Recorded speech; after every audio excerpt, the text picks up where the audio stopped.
राज्यामध्ये बिघडलेल्या कायदा सुव्यवस्थेमुळे राज्यामधलं महायुती सरकार बरखास्त करण्याची मागणी विरोधकांनी केली आहे। राज्यामध्ये गुंडाराज बंद करण्याच्या मागणीसाठी विरोधकांनी राज्यपालांची भेट घेतली। सत्ताधाऱ्यांनी मात्र विरोधकांच्या मागणी बिनबुडाची असल्याचा दावा केला आहे।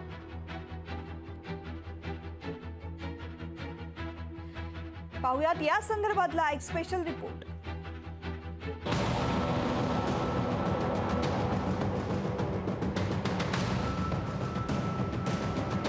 या सरकारची बरखास्तीची मागणी करत आहोत। आमदार गणपत गायकवाडांनी पोलीस ठाण्यात केलेला गोळीबार, अभिषेक घोसाळकर यांची झालेली हत्या, पत्रकार निखिल वागळेंवर झालेला हल्ला या मुद्द्यावरून विरोधक आक्रमक झाले। राज्यात गुंडाराज सुरू झाल्याचा आरोप विरोधकांनी केलाय। ज्या पद्धतीने गेले 1.5 वर्ष सरकारच्या आश्रयाने ही गुंडगिरी सुरू आहे, या गुंडांचे वेळोवेळी या मंत्र्यांच्या सोबतचे फोटो हे आपल्याच माध्यमातून प्रसिद्ध झालेले आहेत आणि या गुंडांना मिळणारं एक संरक्षण हा मोठा चिंतेचा विषय आहे। राज्यात कायदा सुव्यवस्था राहिली नसून महायुतीला सरकारमध्ये राहण्याचा अधिकार राहिला नसल्याचा आरोप उद्धव ठाकरेंनी केला। महायुती सरकार तातडीनं बरखास्त करून नव्यानं निवडणुका घेण्याची मागणी ठाकरेंनी केली। आम्ही तुमच्या माध्यमातून या सरकारची बरखास्तीची मागणी करत आहोत। या राज्यामध्ये राष्ट्रपती राजवट लागू करा आणि ताबडतोबीने निवडणुका घ्या, ही आमची आग्रही मागणी आहे।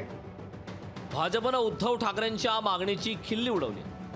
पक्षाचे लोक स्वतःला म्हणजे जे पक्षाला सोडून गेले, काही आता हातात काही उरलं नाही, आता राहिलेली मंडळी सुद्धा राहतील का नाही अशी शंका आहे।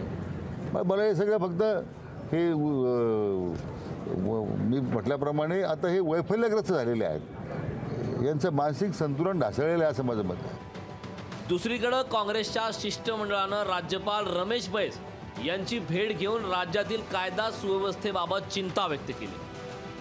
ज्या पद्धतीनं बंदुकीच्या धाकानं एक दबावतंत्र निर्माण करण्याचं जे काम चालू झालेलं आहे, धर्माधर्मामध्ये जातीमध्ये भेद निर्माण करण्याचं काम सुरू झालेलं आहे आणि म्हणून ह्या सगळ्या गोष्टी लक्षात घेतात तातडीनं राष्ट्रपती राजवट लागू करावी ही मागणी आम्ही या निमित्तानं केलेली आहे।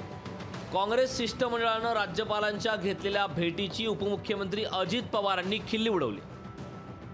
एक त्या निमित्तानं मीडियामध्ये दाखवलं जातं की बघा यांनी भेट घेतली, राष्ट्रपती राजवट आणायचं काय कारण आहे? ह्या महायुतीच्या सरकारला 200 आमदारांचा पाठिंबा आहे। 145 आमदार असले तरी सरकार राहतं, आता तर 200च्या वर आमदारांचा पाठिंबा असल्यावर त्या सरकारला काय अडचण काय?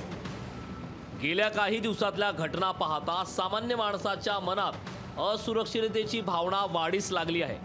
यावरून उपाययोजना करण्याऐवजी सत्ताधारी आणि विरोधक मात्र फक्त आरोप प्रत्यारोप करताना दिसतायत, हे दुर्दैवी म्हणावं लागेल। स्वप्नील जाधव, सतेज औंधकरसह अमोल नांदुरकर, लोकशाही मराठी, अकोला।